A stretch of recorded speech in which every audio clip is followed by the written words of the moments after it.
All right, so we're back here on another episode of Commanders in the Chat, episode number 50. What's going on, Rob? Another day closer to Sunday. Not sure how I feel about it yet.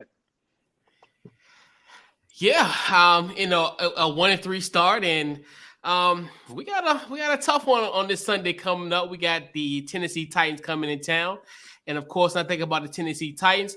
I got to think about my guy Turron Davenport, ESPN Nation Titans reporter. What's going on, Turron? Hey, what's going on, fellas? It's good to be on, man. Yes, indeed. So, we here, and it's funny to think that this is only the 13th matchup that we've played each other. So it's kind of, we don't have a long history as we have in our other opponents that we discussed thus far in the season. So, and I know we have very short as far as when it comes to the matchup that we faced each other in the past. So I just want to go around the horn, fellas. Your favorite Titans versus, I guess, Redskins, Washington football team, Commander moments. Normally we do it, as far as if the at Washington at FedEx Field. But since we've only had 13 matchups between the two of us, any Titans versus Washington moments that you can recall that was one of your favorites? I'll go with you first, Ron. What's your thoughts? Yeah, I don't really have any favorite moments. I mean, I kind of approach it where I don't really have a horse in the race. I just cover it objectively. I did like getting to watch Adrian Peterson kind of turn back the clock and rush for, if he wasn't over 100, he was close to it. But it was just cool seeing a guy that age just kind of wear down a defense. And, Adrian Peterson is a guy that I always took pleasure in watching. So getting to see him play live, that probably would be a favorite moment, if you want to call it that.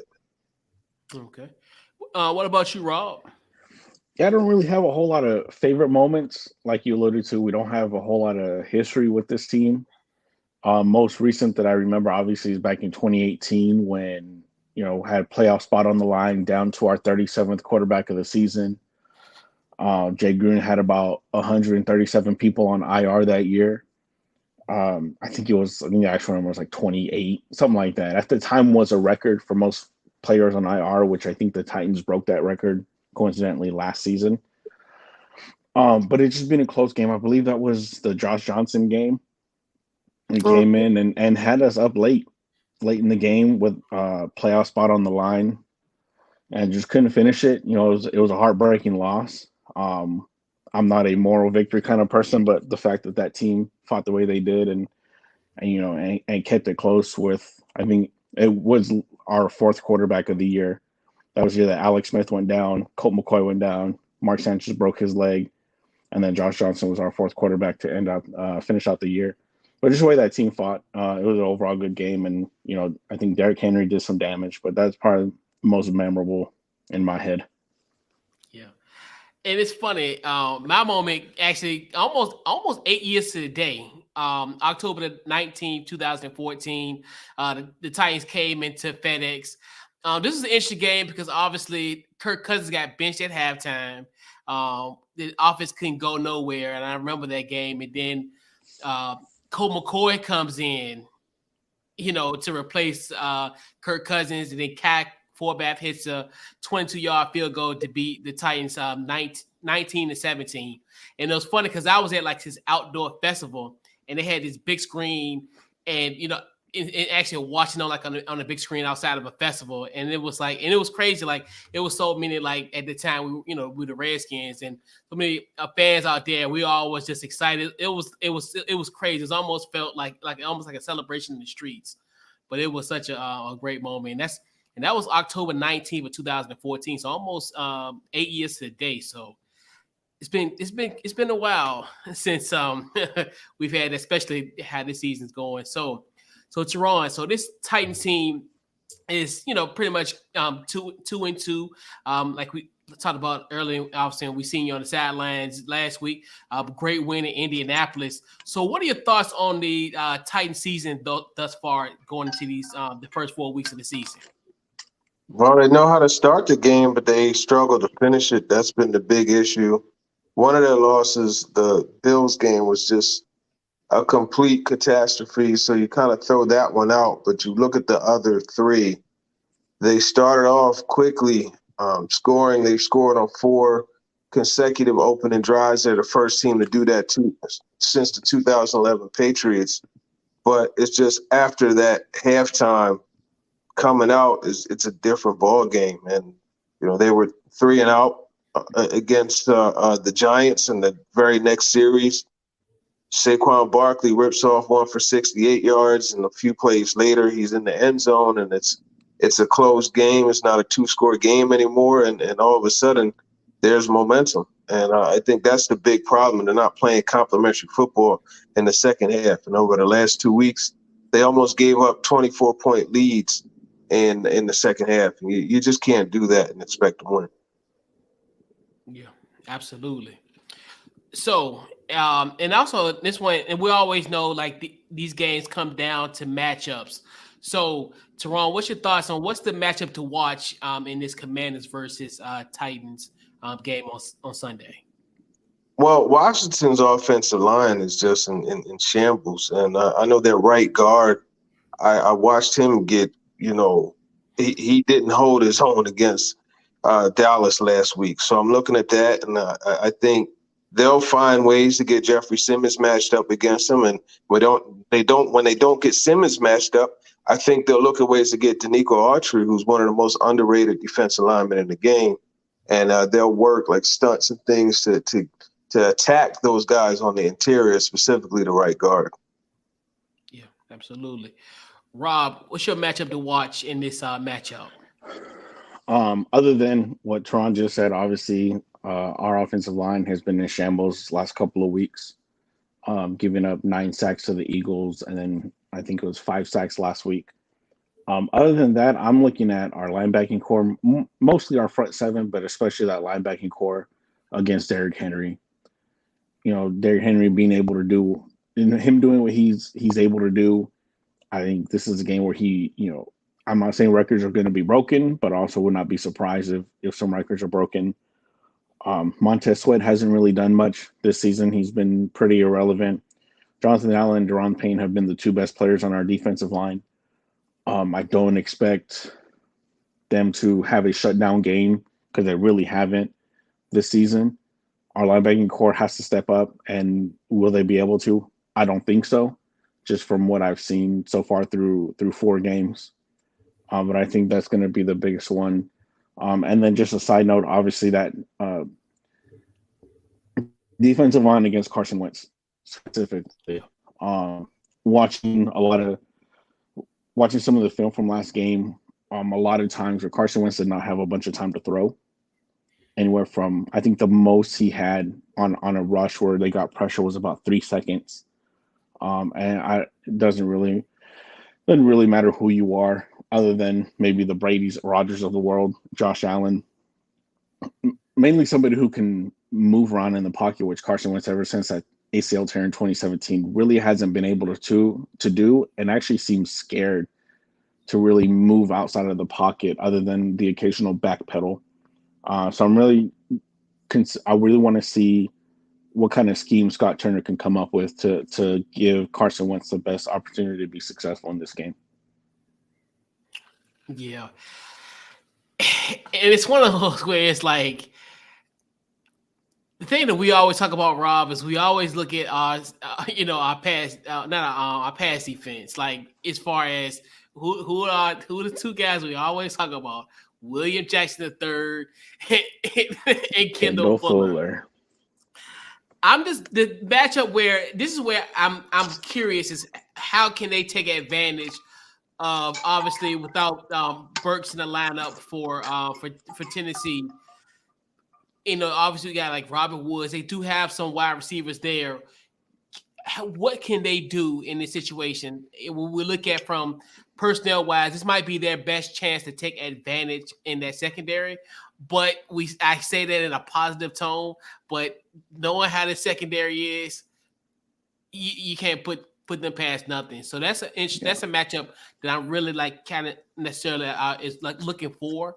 And I think that's one of the biggest keys. I think if we were to win this football game, we definitely have to take advantage of this. Where I think we ran into a spot where I think we could take full advantage, just from the personnel standpoint. So, Turron, I got to ask you the $1 million question. Well, no, it's not $1 million. We put 64. We got actually the other $1 million question, the real money question. But what are the keys to a Titans win in your opinion, Turron?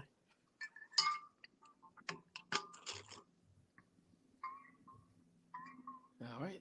Do we have? I think we lost him. I think we lost him. Oh, no, you know what? I was on mute. I was answering, but on mute. It's really, it always comes down to two things, and that's keeping the opposing team from being able to run the football. You saw last week they had 48 yards rushing, and that's what the Titans defense allowed the Colts to do, and that's with Jonathan Taylor in the backfield. But coincidentally, Derrick Henry had a really big game, so this is a team that just really flows with Derrick Henry. When he is able to get to that second level and break tackles and do the things that he's done over the last 3 years, they have a much better chance of winning. And that's really been their formula. So that's always the key for them, to establish that run, get an early lead, and just really just eat away at the clock. I mean, this is a team that they go into the 4-minute offense at the start of the second half. They start trying to milk away the clock. So the only way to do that is by running the ball. And then you work play action off of that. But without having Treylon Burks there, it's going to be more difficult to try to find those explosive plays, the play action glance route, catch and run type of thing that Burks showed that he could do, not on the level of A.J. Brown breaking and running into the end zone, but still getting a solid game. Big time, big time. The good thing about the whole run thing is as soon as Washington builds a little bit of momentum in the run game, Scott Turner completely abandons it and forces us to – he tries to force Carson Wentz down people's throats and tries to justify the $28 million and 3 draft picks we gave up for him. So I don't think that's going to be anything to worry about, to be honest.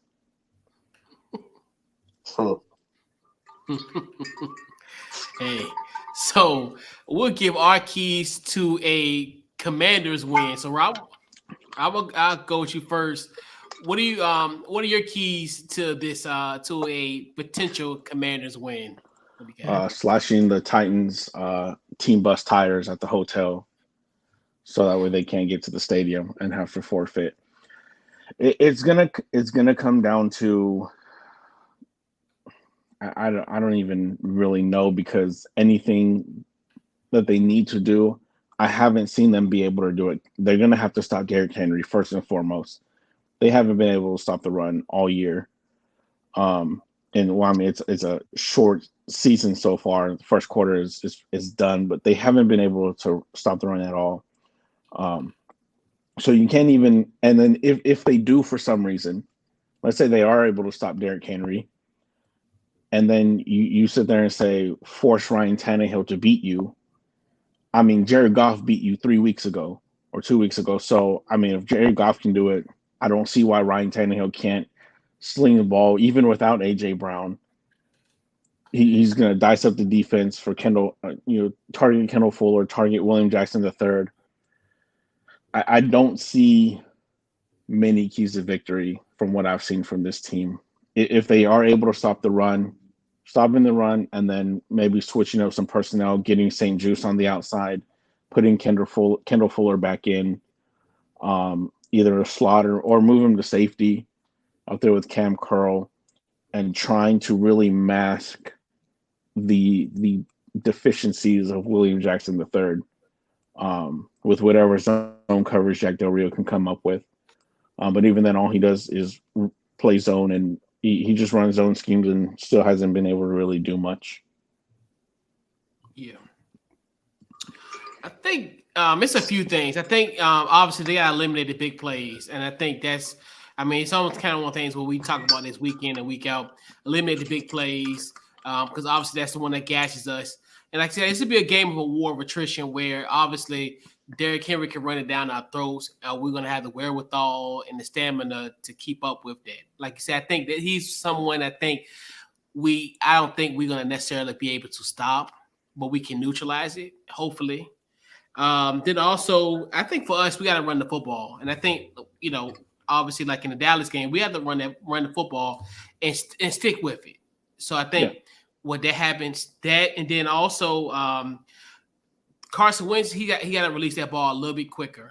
And even to your point, Turron, where as far as that pass rush is going to come to him just as quick as the other opponents that we've had, they have a vicious pass rush as well. So he has to be quick with that football. And that's one thing too, where I don't want to hear after we lose on Sunday. If we lose Sunday, we had a great practice. See, that's something you can mimic and practice now. Try to get the ball out of his hand as quick as possible with screens. I mean, but it makes sense that Ron Rivera keeps saying they have a great practice. Carson Wentz is going up against that defense. Of course, he's going to have great practices against that defense. Correct. Yeah. And then the other one is to stay disciplined. Just stay disciplined, and then also just the turnovers. Just eliminate the turnovers as much as you can. So I think. Because obviously, I think we're a -6 when it comes to turnover ratio. So that's where the issue in hand. Where if we can at least turn the ball over and get something off of that, because we've only had one turnover and we've had 7. We've committed 7 turnovers, so we're at a -6 at this point. And we all know if you're in a deficit when it comes to turnover margin, you're not a good football team. And obviously, we've talked about that ad nauseam, even at 1-3. So bring in. Let's see. Okay. All right. So we got Turron back. So, all right. So we got to ask you the $1 million. Now, this is the $1 million question. I know we kind of prefaced it earlier. So, Turron, what is your prediction in this Commanders versus Titans matchup on Sunday?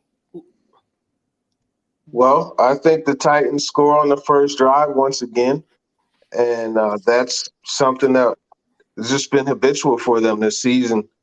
I think in the end it's going to be 28-14, that type of score. They're going to get out to an early lead, and they're going to try to milk the clock and try to shorten the game, so to speak. But they're going to have to make plays in the passing game.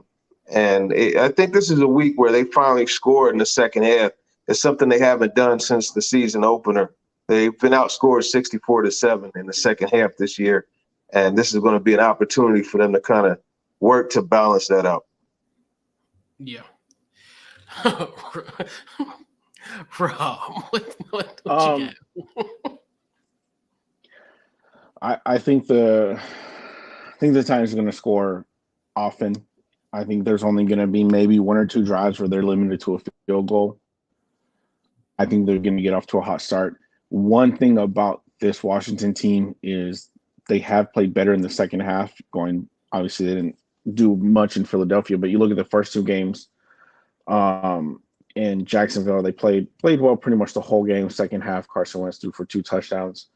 And then Detroit game down 22-0. He comes back and almost wins. Almost comes back and get the win. The fact that the Titans do struggle in the second half makes me think it's going to be about a 31-21 game, 31-24 maybe. I'll go 31-21. I think Carson Wentz is going to get a couple late touchdowns, late third, early fourth quarter to give Commanders fans some hope. And then Derrick Henry is going to close it out. So you got Titans winning? Titans winning 31-21. Okay. My bias might be showing on this one. I think it's just one of those where I think last week was the rock bottom for this team. And we talked about that last week in a sense too, where this has got to be a game that they win. You cannot fall to 1-4 at this point, and coming off of that and having a short week next week. This team got to show something, and desperate times call for desperate measures. I think this Commander team is going to take care of business. 21-17. it's just one of those where I cannot see that this team falter once again, and I got a feeling, and it's early, so now I might wake up Sunday morning, it might be a different tone, but it is what it is. But yeah, and definitely always excited. When we have our AFC opponents, had to say, and hey, it'd be a game on CBS, so definitely it'd be a great thing. So we'll put a bow on this Commanders in the Chat pod. So Wait, Turron, Coach, so what's the score? Yeah. You never gave a score. 21-17. 21-17. Okay. 21-17. So yeah. So we'll put a bow on the Commanders in the Chat preview, our episode 50. So Turron, where can they find your social media and upcoming things, what you got going on? Yeah, you can just go to ESPN.com, click the teams page and Titans, at @T_Davenport_NFL on Twitter, Turron Davenport on IG, and then you can search Google Podcasts, Spotify, iTunes, Talking with TD. That's the podcast there, so check it out. Absolutely. Rob, what you got going on? Y'all already know you can find me at FNC Pod on Twitter, Football and Chill Podcast on Facebook and Instagram. Just have Commanders in the Chat is my focus right now during this NFL season. Getting ready, trying to start to plan out my NFL draft coverage because I don't see much postseason coverage for this team going on this season. Maybe next, but I definitely gonna start mapping out my off-season schedule. For sure. Yeah, so other show, Couch Coach Live, Facebook, Twitter, Instagram. Also, the podcast available anywhere you get your podcast, and also Commanders in the Chat. So pretty much any social media, Facebook, Twitter, Instagram. So it'll be Commanders ITC. And then also check out the podcast anywhere you get your podcast, Apple, Spotify, Our Heart, and we're there. And once again, appreciate you, Turron, for coming on and talking Titans. And it's funny, and I like the broadcasting team with the Titans. I always get like a kick out of kind of their coverage. So it'd be kind of interesting. I might listen to the TV, but I might kind of tune in radio wise as well. So I like what y'all guys are doing out there in Tennessee. Yeah, no, they have a really good broadcast team. Mike Keith is awesome, and Coach Back is a great right-hand man to break things down. So I enjoy listening to them. They have a really good team. Yeah, because Mike Keith was the one that talked about the sardine thing last week, right? What's that? I'm not sure. Okay, yeah. Yeah, he made like a reference to sardines, and I was like, yo, that's like that was just funny to me. That was so hilarious. But yeah, I definitely like his call. Yeah. Yep. So yeah, man. So this wraps up Commanders in the Chat. And we'll catch you guys. We'll do our post game on Sunday. TBD as far as time wise, I think we want to change up the format, but we'll let you know on social media pages. So, and yeah, this has been the Commanders in the Chat pod, and we catch you guys on Sunday after the game. And we're out.